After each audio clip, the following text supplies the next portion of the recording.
sinifdə tapşırıq verildi. Ataevin dirəyidir mövzusunda inşa yazısı. Səhərə qədər vaxt var idi. Kiçik ürəyində böyük kədər gizlənən o balaca, ürkək baxışlı qızdan başqa hamı nə yazacağım barədə müzakirə aparırdı. Müəllim bir tapşırıqları oxutturdu. O isə sadəcə səssiz dayanmışdı.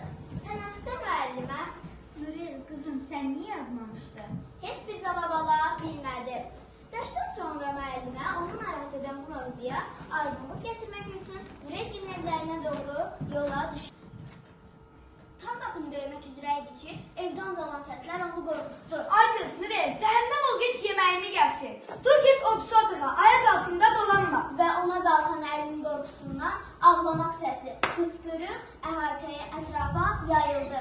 Artıq bir saniyə belə gözləmək olmazdı. Müəllim əlini tez dibinə atdı.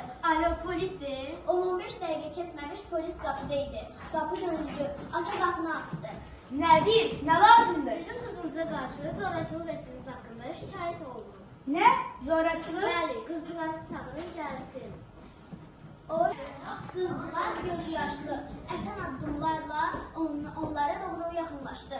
Müəllim, xilas edin məni. Nurel, qızım, qorxma, biz buradayıq.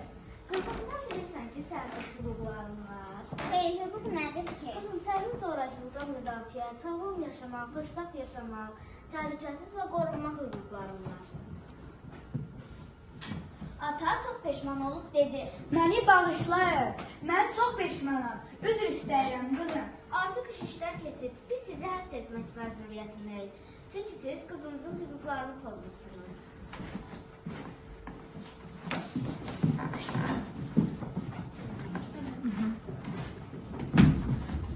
Hüquqlar qorunmalıdır. Biz zorakılığa yox deyirik.